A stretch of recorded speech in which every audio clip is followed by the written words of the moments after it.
सभी राजस्थान प्रदेश के वीर विद्युत ठेका कर्मचारी भाइयों को नमस्कार, वंदे मातरम और भारत माता की जय। प्यारे साथियों, पिछले मात्र 3 दिन के दौरान 2 लड़कों की मृत्यु जिला बाड़मेर के बालोतरा में हुई, जिसमें 24 घंटे के गैप में 2 लड़कों की मृत्यु हुई। हमारे 2 ठेका कर्मचारी भाई शहीद हुए।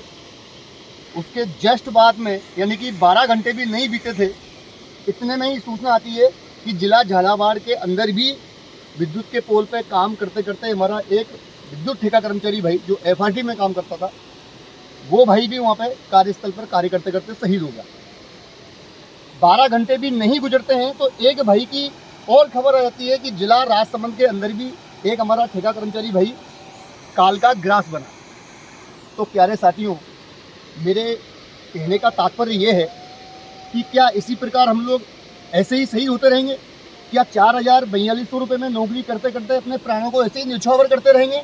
इस राजस्थान सरकार, हालांकि अभी आचार संहिता लगी हुई है, जब आचार संहिता लगी हुई नहीं थी उस समय गहलोत सरकार राजस्थान प्रदेश में शासन करती थी। उस समय प्रतिदिन 5 से 6 व्यक्तियों की मृत्यु हुआ करती थी और आज भी आंकड़ा यथावत वो को वही बना हुआ है। आंदोलन हुए, सब कुछ हुआ, आंदोलन हुए, विरोध प्रदर्शन हुआ, सरकार से मांग की, सरकार से डिमांड की कि भाई हमारी मांगों को पूरा करो। ठेका कर्मचारी का मिनिमम वेतन 21,000 रुपये करो 8 घंटे का, जो कि 4200 से 4500 रुपये में 16-16 घंटे काम करते हैं। 8-8 दिन लगातार भूख हड़ताल, आमरण अनशन तक हमारे कर्मचारियों ने, हमारे कार्यकर्ताओं ने किया। इसके अलावा हर महीने जा करके जयपुर के शहीद स्मारक पर विरोध प्रदर्शन किया, विद्युत भवन गए, मंत्री संतरी, यानी कि राजस्थान सरकार का ऐसा कोई महकमा हमने नहीं छोड़ा, ऐसा कोई बड़ा वरिष्ठ पदाधिकारी, बड़ा मंत्री, बड़ा संतरी ऐसा हमने नहीं छोड़ा जिससे हमने राजस्थान प्रदेश में काम करने वाले ठेका कर्मचारियों के हित में गुहार ना लगाई हो, हित में मांग ना करी हो। लेकिन राजस्थान सरकार के कान में जू नहीं रही। अभी भी इतनी दुखद घटनाएं हो रही हैं। 4,4245 रुपये में हमारा कर्मचारी प्राणों की आहुति दे रहा है। क्या प्रदेश का कर्मचारी खुद अपने हितों की रक्षा करने के लिए जागृत नहीं हो सकता? क्या प्रदेश का कर्मचारी खुद उठ खड़ा नहीं हो सकता? एक जिले में 1 से 1500 कर्मचारी काम करता है विद्युत क्षेत्र में कार्य करने वाला ठेका कर्मचारी। एक बंदा हमारा शहीद होता है अपने कार्यस्थल पर काम करते करते, उसको 4-5 लाख रुपए में ये लोग निपटा देते हैं। आज तो खैर काफ़ी जागरूकता आ चुकी है। राजस्थान विद्युत ठेका कर्मचारी का जो कार्यकर्ता है, संघ का कार्यकर्ता है, काफ़ी जागरूक हो चुका है। जैसे तैसे बड़ी मुश्किल से गांव वालों का आदि का सहयोग ले रुके, किसी को 17 लाख में, किसी को 21 लाख में, किसी को 20 लाख में सेटलमेंट हो रहा है। ऐसे बोली लग रही है कि जैसे ठेका कर्मचारी मर नहीं रहा है, जैसे कोई बाजार के अंदर बकरे बिक रहे हों कि ये बकरा 3,000 रुपये का, ये बकरा 200 रुपये का, ये बकरा 5,000 रुपये का। इस प्रकार हमारे ठेका कर्मचारी के शहीद होने के बाद, विद्युत ठेका कर्मचारी के शहीद होने के बाद उसकी बोली लगाई जाती है कि इसको 17 लाख देंगे, इसको 5 लाख देंगे, इसको 20 लाख देंगे, 21 लाख, 23 लाख। अरे क्या ये लोग क्या कोई भेड़ बकरी हैं? ये लोग कोई बाजारू सामान है? ये लोग जो काम कर रहे हैं ये कोई बर्तन भाड़े हैं? कहने का मतलब ये है कि कोई सिस्टम प्रदेश का, राजस्थान सरकार का ऐसा होना चाहिए, मिनिमम 50 लाख रुपए ठेका कर्मचारी के दुर्घटनात्मक मृत्यु होने पर मिलने चाहिए। परिवार में से एक व्यक्ति को नौकरी मिलनी चाहिए, आवागमन का किराया भाड़ा उसका मिलना चाहिए। 40-40, 50-50 किलोमीटर दूर तक ये लोग काम करने जाते हैं। PF की राशि इनको पूरी मिलनी चाहिए, इनको बोनस मिलना चाहिए।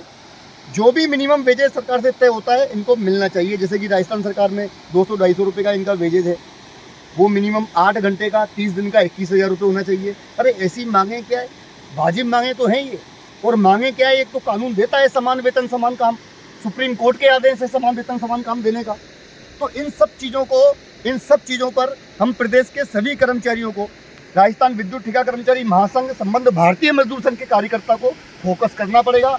राजस्थान प्रदेश में काम करने वाले 2 से 2.5 लाख ठेका कर्मचारी जो हैं, उन्हें अपने हितों को साधने के लिए खुद को एकत्रित होकर के एक मंच पर खड़ा होना पड़ेगा। अब बात आती है किसी भी क्षेत्र के ठेका कर्मचारी की। अभी तक बात करी हमने विद्युत क्षेत्र की। किसी भी क्षेत्र में काम करने वाला जो ठेका कर्मचारी है, चाहे वो जलदाय विभाग हो, शिक्षा विभाग हो, आपका विद्युत विभाग हो, आपका मत्स्य विभाग हो, कोई सा भी विभाग हो, चिकित्सा विभाग हो, चाहे भले ही आपका पुलिस विभाग हो, बहुत सारे डिपार्टमेंट हमारे राजस्थान प्रदेश में है। हर डिपार्टमेंट के अंदर ठेका कर्मचारी काम करता है। उन सबकी तनख्वाह लगभग 4 से 4200 रुपये, 4500 रुपये, 5000 रुपये, 6000 रुपये। कहने का मतलब ये 16-16 घंटे काम करना, 12-12 घंटे काम करना, ना डबल ओवर टाइम लेना, ना जो है ओवर टाइम का कोई नाम, ना पीएफ का नाम, ना कोई बोनस का नाम। कहने का मतलब ये ऐसा लग रहा है कि जैसे सन 47 से पहले जो हमारा देश था, सन 47 से पहले जो हमारे देश में आबादी निवास करती थी, अंग्रेज़ों का शासन हमारे ऊपर शासन करता था। हम लोग शोषित थे, वो लोग शासित थे, हम लोग पीड़ित थे, वो हमें पीड़ा देते थे। सेम ऐसा का ऐसा सिस्टम आज भी राजस्थान प्रदेश में चल रहा है। इसके अन्यत्र इसके विलोमत है। अगर आप देखेंगे हरियाणा में जाएंगे तो वहाँ का ठेका कर्मचारी 20-21 हज़ार रुपये, 25 हज़ार रुपये महीने कमा लेता है। इसके अपोजिट अपन जो है महाराष्ट्र में जाएंगे, वहाँ भी लगभग स्थिति यही है, गुजरात में स्थिति यही है, मध्य प्रदेश में, यानी कि हमारे प्रदेश के आसपास में जितने भी राज्य हैं सब जगह पे ठेका कर्मचारी को एक सम्मानपूर्वक वेतन मिल जाता है। जैसे ही हम राजस्थान प्रदेश में घुसते हैं तो यहाँ मालूम पड़ता है कि ठेका प्रथा नाम का जो शब्द है, ठेका नाम का जो शब्द है, ऐसा कलंक बन के हमारे माथे पर चिपक गया है कि इस कलंक को मिटाने के लिए ना तो कोई भाजपा सरकार के नुमाइंदे इस तरफ ध्यान दे रहे हैं और ना ही कोई कांग्रेस सरकार के नुमाइंदे इस तरफ ध्यान दे रहे हैं। यानी कि प्रदेश में जब भी सरकार चेंज होती है, ठेका कर्मचारी की स्थिति यथावत जैसी की जैसी बनी रहती है।